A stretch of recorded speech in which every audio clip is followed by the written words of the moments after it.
তোমরা যত জুলুম করবা তোমরা জেনে রাখো আমাদের সংখ্যা তত দ্বিগুণ গতিতে বাড়তে থাকবে ইনশাআল্লাহ। আমি সরকারের কাছে উদাত্ত আহ্বান জানাই, এদেশের 1/3 শ্রম শক্তি যারা যুবক শ্রেণী, এই যুব শ্রেণীকে শিক্ষা ক্ষেত্রে কারিগরি শিক্ষা উন্নয়নের মাধ্যমে তাদেরকে গড়ে তোলা হচ্ছে না, তাদের দেশের সম্পদ করে গড়ে তোলা হচ্ছে না। বেকারত্বের অভিশাপ থেকে যুব সমাজ মুক্তি পাচ্ছে না। 30 লক্ষ বেকার আমাদের বাংলাদেশে রয়েছে। এই বেকারত্বের অভিশাপ থেকে মুক্তির জন্য আমরা শিক্ষা সংস্কারের কথা বারবার বলেছি। আমরা বলেছি জুলাই বিপ্লব পরবর্তী স্বাধীন শিক্ষা কমিশন গঠন করে কারিগরি শিক্ষা উন্নয়নের মধ্য দিয়ে কর্মমুখী শিক্ষা দিয়ে বেকারত্বের অভিশাপ থেকে জাতিকে মুক্ত করতে হবে। কিন্তু সরকার অনেক কমিশন গঠন করলেও শিক্ষা ক্ষেত্রে তারা কোনো ভ্রুক্ষেপ করে নাই। আমরা ধিক্কার জানাই সরকারকে। আমরা বলতে চাই ইসলামী ছাত্র শিবির তাদের কাফেলায় যারা শামিল হয়েছে তাদের সাথে নিয়ে প্রতিটি সন্তানকে, প্রতিটি ছাত্রকে গড়ে তোলার জন্য তাদের দক্ষতা উন্নয়নমূলক কর্মসূচি, ন্যায় এবং আদর্শ ইনসাফের রাষ্ট্র গড়ার জন্য ইসলামী ছাত্র শিবির কাজ করে যাচ্ছে।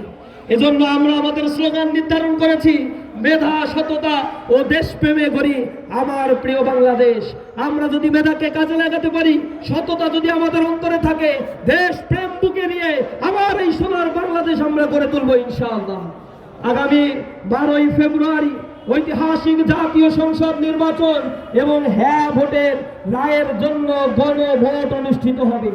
হ্যাঁ এর পক্ষে রায় দেয়া মানে আজাদির পক্ষে রায় দেয়া, আধিপত্যবাদের বিরুদ্ধে রায় দেয়া, ক্ষমতার ভারসাম্য প্রতিষ্ঠিত হওয়া, স্বাধীন নির্বাচন কমিশন, স্বাধীন দুদক, স্বাধীনভাবে তত্ত্বাবধায়ক সরকার ব্যবস্থা পুনঃপ্রতিষ্ঠা হয়ে এই দেশে অর্থনৈতিক কাঠামো এবং রাজনৈতিক সংস্কৃতির আমূল পরিবর্তন হবে ইনশাআল্লাহ।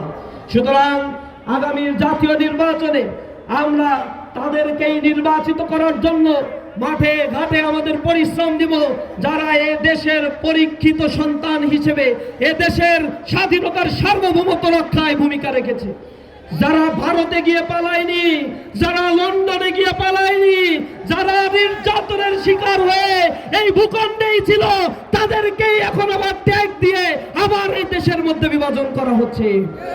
আমরা বলতে চাই আমরা এই দেশের সন্তান। আমাদের বারবার গুম করা হয়েছে। গুম কমিশনের রিপোর্ট অনুযায়ী একক ছাত্র সংগঠন হিসেবে 31% গুমের ঘটনা শুধুমাত্র ইসলামী ছাত্র শিবিরের সাথে ঘটানো হয়েছে। একটি ছাত্র সংগঠন অথবা কোনো রাজনৈতিক সংগঠন এককভাবে এত গুম আর হামলা মামলার শিকার আওয়ামী ফ্যাসিবাদের সময় হয় না। আমাদেরকে ক্যাম্পাসে শিক্ষা জীবন শেষ করতে দেয়া হয় নাই, কিন্তু আমরা ভীত বিহ্বল হয়ে পড়ি নাই।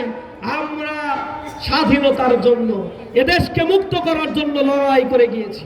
আগামীর 12ই ফেব্রুয়ারি আমরা দেখিয়ে দিব নতুন বাংলাদেশে তরুণদের জয়যাত্রা যেভাবে শুরু হয়েছে, আগামীর বাংলাদেশ তরুণরাই পরিবর্তন করে দেবে ইনশাআল্লাহ। এদেশে আগামী যে ভোটার, তাদের মধ্যে 47% হচ্ছে তরুণ ভোটার। এই ভোটাররাই হচ্ছে আগামীর বাংলাদেশের ট্রাম্প কার্ড। সুতরাং তরুণদের যদি তোমরা বিভাজিত করো, তরুণদের সামনে কোন বিভাজনের রাজনীতি নিয়ে আসো, 5টি ক্যাম্পাসে যেভাবে এই ছাত্র সমাজ তোমাদের লাল কার্ড দেখিয়েছে, আগামীর বাংলাদেশের রাষ্ট্র পরিচালনার ক্ষেত্রেও তোমাদেরকে লাল কার্ড দিয়ে স্থায়ীভাবে বহিষ্কার করবে ইনশাআল্লাহ। আমরা বাংলাদেশকে সাম্য আর মানবিক মর্যাদা, উন্নত আদর্শ, দুর্নীতি মুক্ত, ইনসাফের একটি বাংলাদেশ গড়ে তুলতে চাই। সেই বাংলাদেশ গড়ার জন্য ইসলামী ছাত্র শিবিরের প্রতিটি কর্মী প্রস্তুত আছে। জীবন দেওয়া হলো 17 বছর যে ভোটাধিকার আমরা প্রয়োগ করতে পারি নাই, সেই ভোটাধিকার আমরা প্রয়োগ করবো ইনশাআল্লাহ।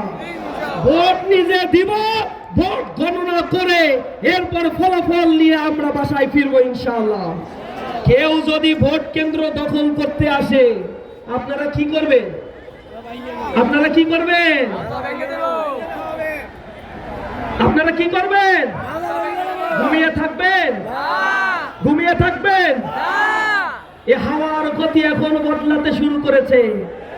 অন্ধকার জগতের রাজাদেরকে বলে দেই, তোমরা যদি আবার পুরাতন বন্দোবস্ত করতে চাও, তোমাদের এই পুরাতন বন্দোবস্ত বুমেরাং করে দেওয়া হবে।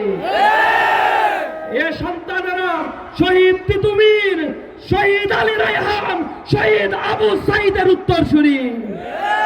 এই আজাদির সন্তানেরা ফকির মজনু শাহের উত্তরসূরি, মীর নেসার আলী তিতুমীরের উত্তরসূরি, হাজী শরীয়তুল্লাহর উত্তরসূরি।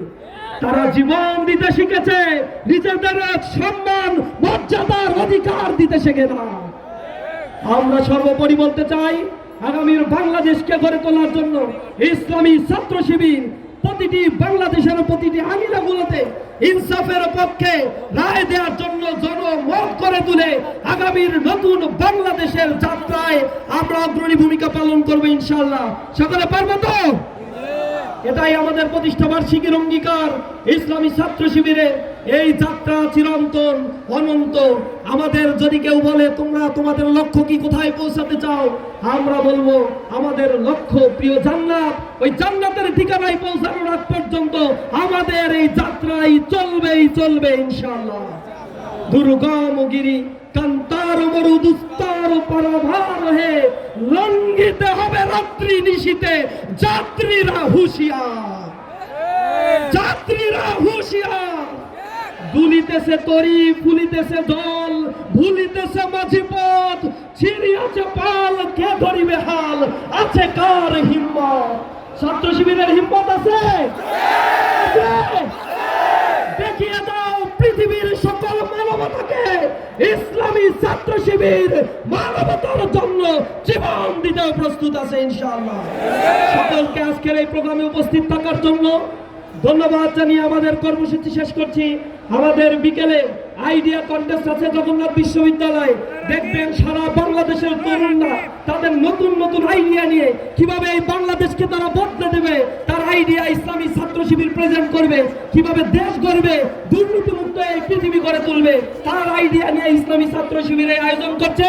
সকলকে সেই আইডিয়া কন্টেস্টে থাকার জন্য উদাত্ত আহ্বান জানিয়ে আমার কথা শেষ করছি। আসসালামু আলাইকুম ওয়া রাহমাতুল্লাহ।